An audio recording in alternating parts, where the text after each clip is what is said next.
Hey there, it's Dr. Sophia Satterwhite, founder and CEO of She Heals the World. I'm so happy that you are tuning in to today's episode to hear the top lifestyle and business tips from women entrepreneurs all around the globe. If you found this show helpful, be sure to share it with a friend.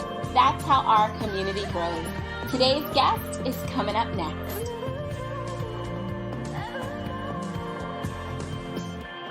Hey everybody, welcome to the She Heals the World talk show. So today I have Ciara joining us, who is an American hair artist who has actually moved to France, and now she's a French citizen, and she's worked with some big name celebrities like Taraji Henson, Mary J. Blige, Kim Kardashian, and so many more. And she's going to give us a little bit of detail about her business journey as well as the hair and beauty scene in France. Welcome to the show. Hello. Thank you so much for the invitation. I have been waiting to talk to you, especially because you're originally from somewhat of my region, the DMV area. I'm in the New York City area, but we were neighbors back in the day. And so we probably saw each other in the street somewhere. So tell us how exactly you got started with your business. Like, where did this whole thing evolve and that brought you to what you're doing today?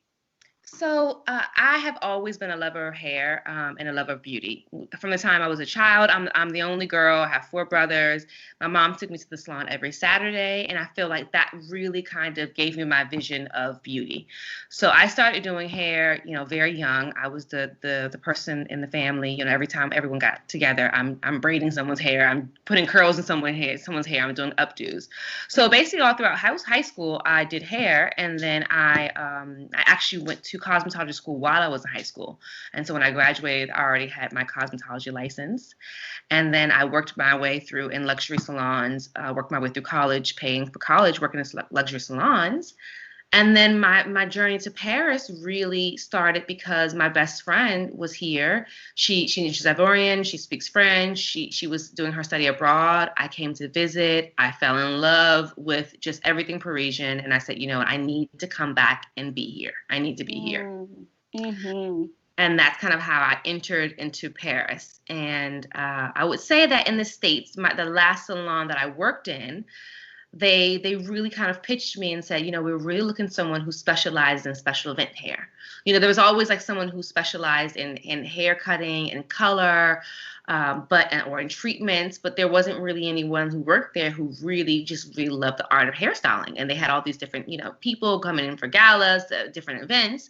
So I was hired instantly as a special event hairstylist. And that's kind of how I entered into this. I didn't even really know that kind of zone existed, that there's a whole world of only special event hairstyling. Mm-hmm. And is that how you were able to kind of rub shoulders with all of these celebrities that you've styled?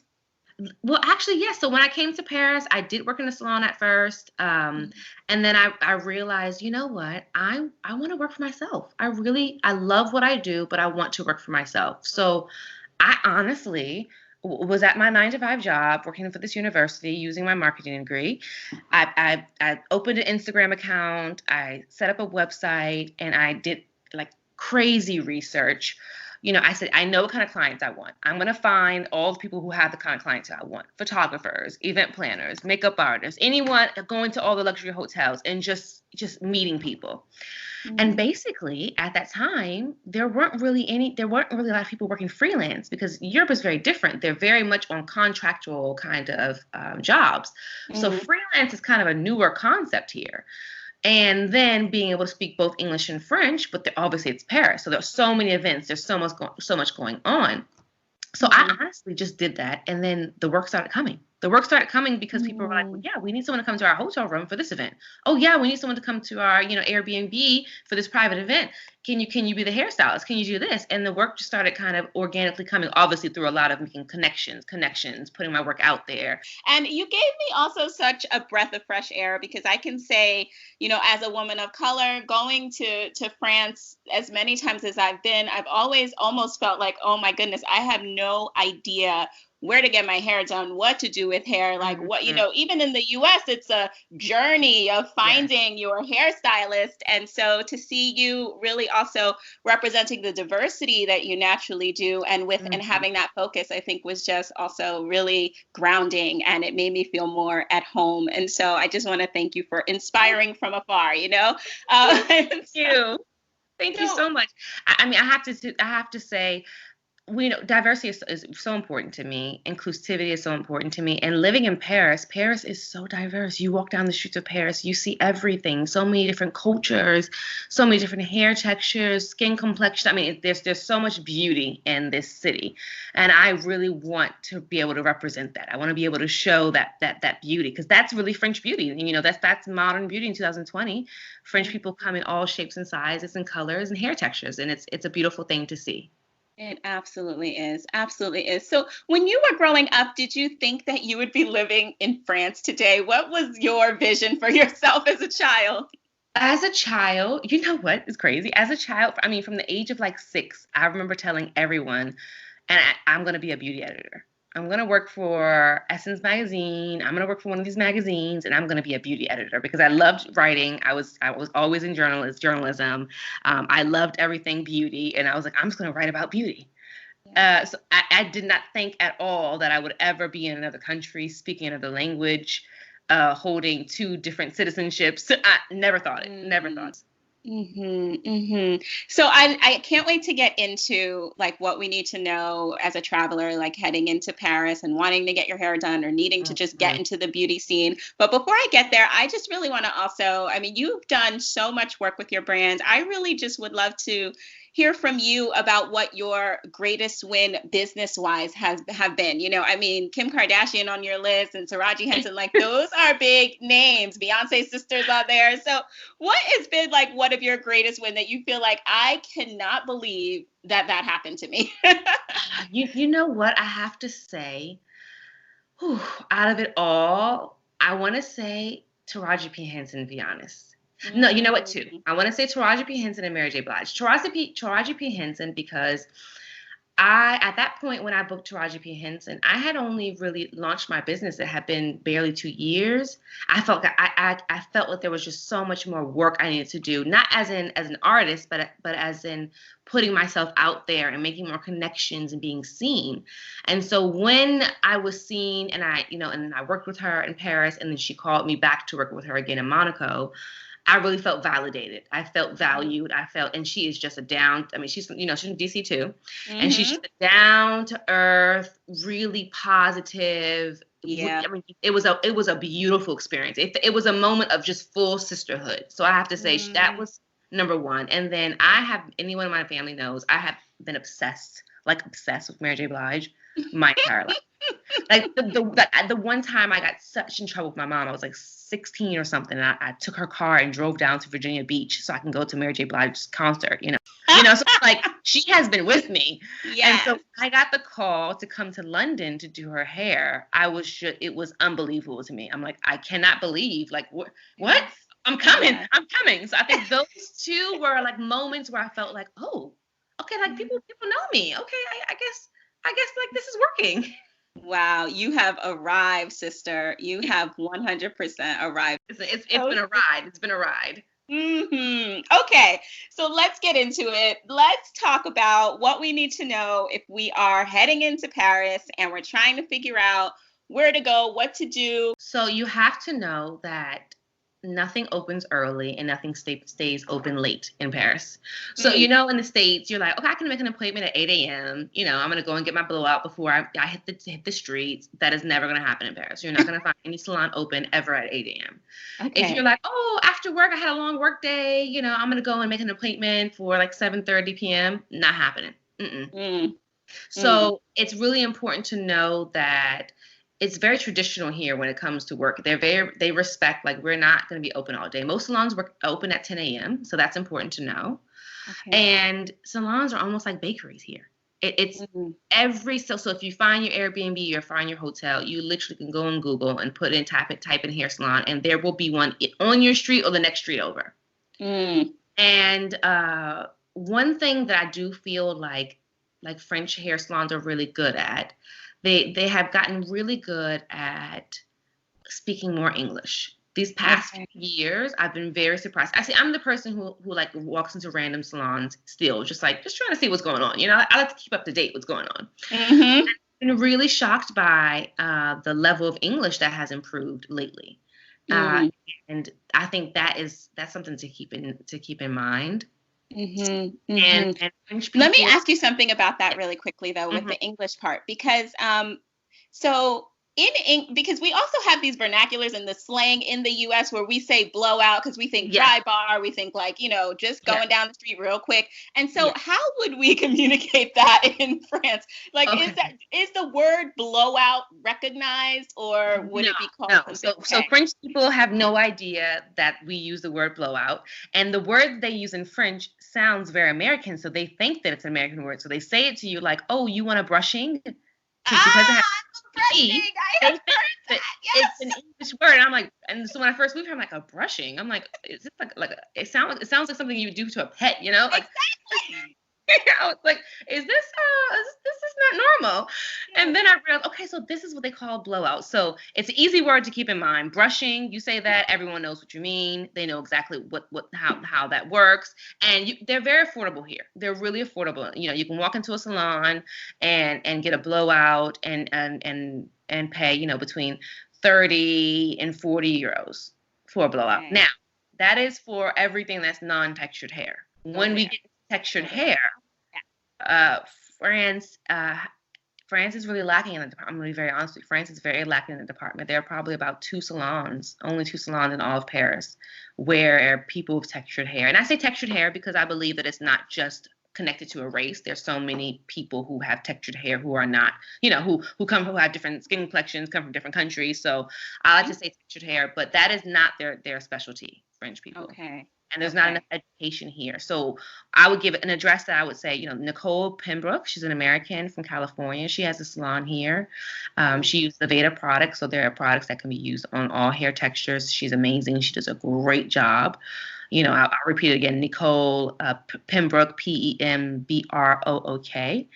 That is definitely, if you have any kind of textured hair and you're looking for something quality, that's your spot that you want to go. Got it. Okay. So she would do blowouts and she would do like any kind of styling. What about hair extensions and twists? Braiding, twists, wigs, whatever you need. It's very much like, how you walk into a salon in the States and, if you're a Black woman and you're like, I can come in here and spend a few hours and come out looking like a whole different person. That is the same thing. The magic's there. The magic is there. Yes, the magic is there. Okay, beautiful, beautiful. All right, so that is really good to know. So then my other question is around hair products, because we have our staples here where, whether we use any kind of specific creams or gels to keep our hair kind of in place, whether it's windy or rainy. And that's a whole other thing with France, because whenever I go, it's always like my blowout will literally only last a day and a half at the most, because it'll rain or something will happen with the weather and then it's done. And so do you have any recommendations with products that you absolutely love that you think, we could pick up as we go to France that are similar to ones that we would get in the US? Or does it even matter? Or is everything just the same and it's just a trial and error? You know what? First of all, I want to just piggyback on what you said about your blowouts not lasting here. And I wanted to say, girl, listen, I tell all of my clients, this is all hair textures here. Paris is humid. No one thinks about that. And I'm not saying humid only when it's summertime. It's humid year round, like fall, winter, spring, and summer. There's this humidity in the air all the time. So a lot of my clients do have the same complaint. They're like, my hair is like really, it's kind of puffy. I can't seem to get my usual styles. Yes. So anti-humidity things need to be put in place. So I would say they have really stepped up the game here in France for more hair products. You have like the French version of Target, which is Monoprix, and they have a much larger selection of hair products. I have gone into the Monoprix last minute looking for something. I'm rushing to a client. She sends me a text message for something. I'm like, oh, let me just run into the Monoprix. And I have found products, like really good products. They have definitely extended their line. You also have, for example, Aveda is now here in France. So, you have the I love Aveda. Yeah, I love it. I really love. You also have like Sephora. Sephora. So now the hair selection on Sephora is amazing, but it's only online. So if you're doing an extended trip and you have a little time to wait, 3 or 4 days to get the delivery, you can get pretty much almost all the hair products you get in the States. You can get them on Sephora, .fr here for products, which is amazing. And for my textured hair girls, they have really pumped it up here. There is a online, but she also has a shop, which is called LE Curl Shop. So, and they're in the 13th and they have all the brands. All the brands, it's like going to your local natural hair spot, and they have all, your creams and your butters. You can go in place. That's where I go to kind of get my things. Okay. But France is, I have seen, like I said, I've been here for 9 years now, and I have really seen the difference, really. I was even just in the north of France. Like when I say north of France, meaning like a village, and I went to the local grocery store, and my hair was super dry, and I was like, I didn't have time to get my creams, and I went to the grocery store, and I actually was able to find something. Wow. The selection was not huge, but I was able to get 3 things that I actually needed, an oil and a really hydrating cream and a conditioner. Yeah. And that's something I could never do before. Never. Wow. And this is in an area that obviously has a very low demographic of foreigners or people of color. Yeah. People of color. So Paris, Paris is even better. It has definitely, in the south of France, it has definitely changed. It's good to see. Do you have any other tips to share with us if we're thinking about heading over to France? I want to say my biggest tip is, I think if 2020 is teaching us anything, it is to don't hold on to a dream and say one day. Do it. Do it. Don't wait and say I'll do this. I'll travel to this country this year or that year. I think that we really should be using this time to focus on our real wants. And I like this phrase that what someone told me, where basically, if you want something, thinking about it is not enough. Putting in the actual actions, every day, what am I doing this week to get closer to that dream? And I have been thinking about that every day this week. And I just want to share that with you and with your listeners, because I just want to encourage people that it can happen. I'm a regular, black girl from DC, living in Paris. I speak fluent French. I started a brand new business from scratch, and I'm a French citizen now. So it's like, if someone told me this a few years ago, I would have never ever imagined that. So go after what you really want. That's all. Oh, I love it. I absolutely love it. I don't even know if I should ask you if you could look back and give your 10-year younger self any piece of advice, because I feel like that is the advice, that you would just give yourself permission to go for it. Am I right? Do you have anything to add to that? Yes, and I would say on top of that, if I could say anything to my younger self, I would say go after it. There have been things that I've wanted to go after that I've only been comfortable to do now in the past 1 or 2 years. And the response was positive. And I'm thinking, why did I wait so long to just put myself in front of this opportunity? Why? Why did I wait? So it kind of goes in line with what I was saying earlier, but really just take that time, and the worst that someone can tell you is no. The worst that can happen is no. But then something beautiful can be on the other side. So jump into those new opportunities. Take the leap. Absolutely incredible. How can our audience find and support you? Super important. How do they find you? So Instagram is definitely my, social media of choice. So it's my first name, Ciara, Ciara, and then coiffure, which is a French word for hairstyle, Coiffure. So it's all together, Ciara Coiffure, Ciara Coiffure. Oh, Ciara, thank you so much for coming on the show. Number 1, I can't wait to see you in Paris. And number 2, I can't wait to have you back. If the borders open, I would love to take you out for a drink. Absolutely. You got it. We're going. All right. Thanks so much. Thank you so much. Well, there you have it. Thank you so much for listening to the She Heals the World talk show, where you can learn not only how to design your business, but also design your life.